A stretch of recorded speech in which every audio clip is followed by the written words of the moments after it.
Bem, falei, beleza? Como vocês devem saber, o youtuber e comediante Whindersson Nunes foi pra porrada com um dos maiores boxeadores da história do Brasil, que já foi até tetracampeão mundial de boxe, o Popó. E claro, o nosso garoto youtuber apanhou mais que diabo em terra de santo. Teve umas porradas que ele levou que fez parecer que ele tava mais perdido que cego em tiroteio. E claro, essa luta gerou algumas polêmicas, principalmente nas sessões de comentário, pelo fato de que o Whindersson apanhou mais do que o Rock pro Ivan Drago.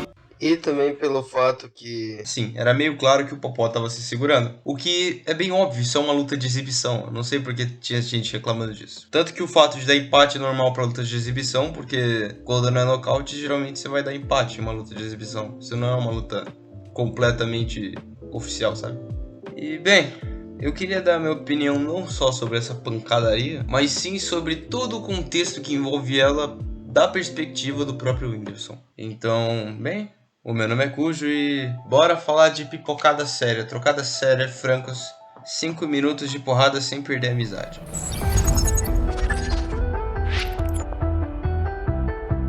Bem, antes de falar da luta em si, eu queria falar do contexto e significado dela, sobretudo para nosso menino Whindersson. Bem, como dito antes, ele é um youtuber e comediante que ganhou bastante notoriedade por causa do seu humor, se tornando um dos maiores canais brasileiros, com 43,5 milhões de inscritos. Mas nem sempre as coisas foram assim. Ele nasceu em 5 de janeiro de 1995, no Piauí, e teve uma infância pobre falando economicamente. Ele era apenas um jovem nordestino comum. Já no ano de 2013, começou a fazer vídeos de comédia no YouTube. Com seu estilo de comédia único, ele conseguiu chegar à marca de, se não me engano, 200 mil inscritos, o que exigiu dele muito esforço e dedicação, mas... bem, ele teve o canal apagado. Ele teve que recomeçar tudo do zero. E com a experiência que ganhou, com o apoio de amigos e com tudo que conseguiu com o primeiro canal, fez o segundo subir mais ainda, explodindo rapidamente. O canal dele chegou a ser o mais famoso do Brasil. E ele começou a fazer vários grandes shows, além de ter participações na TV. E no ano de 2018, o Whindersson Nunes se casou, no que seria o auge da sua felicidade até o momento. No altar, na igreja, ele fez juras de casamento a Luísa Sonza, uma cantora que ficou muito famosa, mais ou menos nessa época que eles estavam namorando. E bem, estava tudo muito bom, tudo muito bem, porém, claro que a vida tem suas mazelas. E o que aconteceu foi que ele se separou dela cerca de 1 ou 2 anos depois do casamento. E bom, separar-se de um casamento é resultado de algo que deu errado, algo doloroso, que dói silenciosamente ou que grita na alma de um indivíduo. Quanto a isso, eu não posso afirmar nada. Afinal, eu não estou na carne dele para saber o que se passou na cabeça dele ou que tipo de coisa aconteceu. E ninguém pode afirmar por ele. De toda forma, o que mais causou polêmica e provavelmente dores de cabeça para o Whindersson foi depois do término. Essas dores de cabeça não foram só para ele, claro, foram também para a ex-mulher dele. Luísa Sonza, junto a um cara chamado Vitão, fizeram um clipe musical com aspectos bem libidinosos, assim, bem... sabe como é, sabe?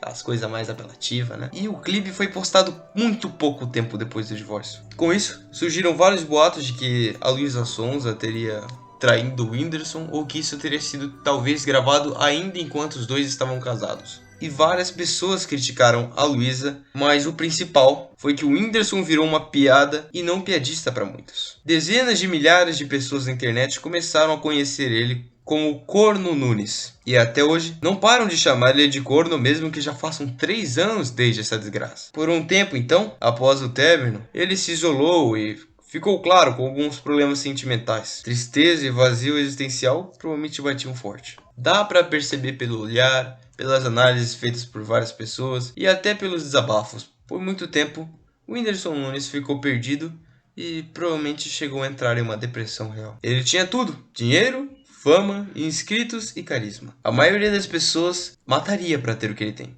Mas ele percebeu que essas coisas são boas, mas não adianta estar revestido de um palácio cheio de cristais se o brilho deles é ofuscado pela imensa e assustadora escuridão da tempestade. Bem, a partir daqui vai ser mais minha visão do que aconteceu, portanto não tenho certeza se irá condizer tanto com a realidade, mas é o que eu acredito que ocorreu.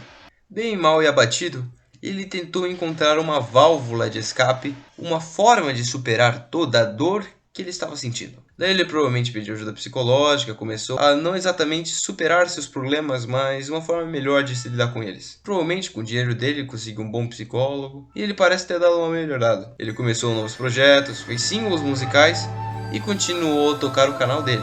Ele continuou também a fazer seus papéis em filmes e programas de TV. E daí vem uma coisa. Ele começou em 2020 a namorar uma mulher chamada Maria Lima e esse namoro estava aparentemente indo muito bem. Ele postava fotos felizes, parecia satisfeito com as coisas. Claro, tinha gente que zoava ele, mas faz parte do game. Ele então, em janeiro de 2021, anunciou que sua parceira estava grávida. Se eu não me engano, ele já era noivo dela e eu consigo imaginar que ele estava feliz. Ele parece que queria muito ser pai e eu também sempre quis, mas... Isso que eu vou falar agora é algo que a maioria de vocês já deve saber, mas que me deixou abatido mesmo sem conhecer muito ele. O filho dele nasceu prematuro e após 2 dias do nascimento, infelizmente veio a óbito. Eu não consigo sequer imaginar a dor de um pai que perdeu o filho.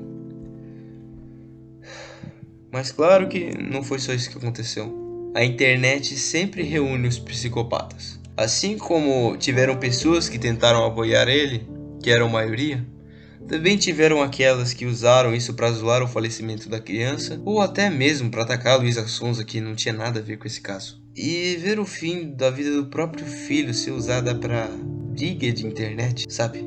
Isso quebra a mente de alguém. Ele já não tinha um bom histórico mental, ele já tinha muitos problemas, sabe? E é como se tudo que ele tivesse construído, essa comunidade, essa fama, essa riqueza, o YouTube que ele tem, tivesse só se voltado contra ele. Por isso, em agosto do mesmo ano, por não estar bem, ele encerrou o noivado com a Maria. E claro, por isso também foi atacado pela internet. Só porque ele encerrou o noivado dele, também tem gente pra meter o dedo e atacar o cara. E com todo esse contexto em mente, é óbvio que ele não estava passando por bons tempos. Claro, é possível usar frustrações como combustível para fazer projetos, mas é difícil. Quando estamos quebrados mentalmente, o mundo parece muito complexo à nossa volta. E buscamos várias respostas em vários campos. Mas uma das práticas para se lidar melhor com toda essa confusão não é olhar para a complexidade do mundo, mas sim se focar na simplicidade. E é por isso que o esporte ajuda muitas pessoas com alguns problemas psicológicos, pelo menos na minha visão, porque mesmo o esporte sendo algo em si muito complexo em suas técnicas e variações, ao mesmo tempo é simples e idealmente justo porque ele parece mais abstrato da realidade, só uma competição fora de tudo. Por exemplo, no boxe você tem você e seu inimigo dentro de um quadrado para se quebrarem na porrada. E a experiência da prática do boxe, ou seja, a luta em si, te separa da realidade complexa de todo mundo à sua volta, te fazendo retornar apenas para aquele quadrado, naquele momento, naquela luta. Consegue entender? Com tudo isso dito, eu imagino que a luta foi marcada tanto pelo que eu falei, tanto por, claro, questões de marketing, né? Afinal, essas lutas, um cara muito famoso contra um boxeador lendário, isso daí gera muita grana. Mas, para dar um pouquinho mais de contexto, na gringa tá sendo cada vez mais comum youtubers tentarem entrar nessa vibe de lutar contra atletas profissionais, principalmente de boxe, e apanhar que nem condenado como o Logan Paul fez com o Floyd Mayweather na gringa. De toda forma, vamos falar um pouquinho agora do Popó, para quem não souber quem é. O Popó é um boxeador aposentado de 46 anos, que já foi basicamente tetracampeão mundial de boxe em algumas categorias de peso. Ele tem placar de 43 lutas, 41 vitórias e 34 nocautes. Ele era uma máquina mortífera regada a ódio no seu auge. E ele já se aposentou tem um tempo. No dia da luta, claramente já não estava mais na sua forma ou perto de toda a força que tinha quando ia competir profissionalmente. Mas ainda assim, era um ex-campeão mundial de boxe e fez todo um preparamento físico para a luta, mesmo que não fosse o mais rígido que ele já tenha feito. O Whindersson estava com um físico muito bom e parece que treinou bastante para estar pronto para enfrentar um tão grande oponente. No dia da luta, claramente o Popó não foi para valer, mas isso é uma luta de exibição. Eu não conheço luta de exibição onde alguém tenta matar o outro. Mas o que aconteceu foi o seguinte: os dois lutaram durante 8 rounds, cada round duração de 2 minutos. Nessa luta, O Popó, que é um lutador de tipo boxeador, se focou na maior parte do tempo em usar golpes mais leves. E o Whindersson, ele se focou em sobreviver e tentar acertar um ou dois socos. É o seguinte, o Whindersson treinou muito e tudo mais. É realmente difícil se igualar a um atleta profissional quando você começa a treinar depois dos 20 anos. Principalmente contra o cara que é um ex-campeão mundial de boxe, que já não é um cara normal de se enfrentar, um boxeador profissional normal, que tá treinando desde os 15 anos e chega lá no seu auge para enfrentar esse cara nessa idade, ainda assim tem altas chances de levar um couro. Sabe, esse contexto não é normal não, só foi proporcionado por causa que o Whindersson tem dinheiro. Em qualquer outra situação não seria possível uma luta dessa. E bem, claramente o Popó podia nocautear o Whindersson em alguns momentos da luta, mas creio que por respeito e por ser uma luta de exibição, não foi pra cima com força total. Mas isso não tira o mérito do Whindersson. O cara literalmente suportou socos que doem tanto que fariam a maioria de vocês que tá vendo esse vídeo chorar no banho e pedir pela mamãe durante 8 horas. E ele aguentou durante 8 rounds. E ele continuou de pé, firme e forte, tentando continuar a luta e mostrar que conseguia algo. Ele até acertou alguns golpes no pugilista, mas principalmente conseguiu manter a luta animada. Ele não tentou recuar, não tentou fugir ou ficou assustado da dor ou dos golpes. Ele continuou ali tentando lutar fielmente a sua proposta. A luta não foi parada, foi uma luta pau a pau, porrada a porrada, e é isso que importa. E por fim, lá pro final da luta, o Popó ainda estava cheio de energia a luta inteira. Eu acho que ele resolveu ir sério pra cima do Whindersson naquele final. Ele atacou o Whindersson com tudo e bem, o bicho continuou de pé, tava ali. E isso que é interessante. Eu tive a sensação de que pelo menos para o Whindersson, aquela experiência não teve igual. Foi uma jornada em um lugar que ele não pertencia originalmente, que era de fato perigosa, mas ele conseguiu sobreviver, fez um grande show. E mesmo tecnicamente ele perdendo aquela luta de exibição, então obviamente os juízes deram empate. O que para questões promocionais é muito bom. E pensando por tudo que o Whindersson batalhou, aquele empate não representou apenas que ele sobreviveu contra o Popó. É algo mais como que apesar das adversidades de tudo que ele passou, ele ainda está de pé. Eu, pessoalmente, acho que no fim de tudo, foi mais uma jornada para ele conseguir superar seus problemas do que realmente um evento comercial. Mas claro, talvez eu esteja sendo ingênuo ou romancista demais. Bem, eu só pensei em falar nisso porque vi vários comentários desmerecendo o que o cara fez e resolvi refletir sobre toda essa luta. Além de que tem um adicional. O Whindersson, que estava apanhando, ele teve a cara de pau de começar a fazer piadas no meio da luta contra o Popó. Ele fez um boxeador rir no meio da luta com piadas. O cara é uma lenda viva, ele não é um homem, ele não é uma máquina, ele é uma besta enjaulada com ódio e vontade de contar piadas. Esse cara é uma lenda.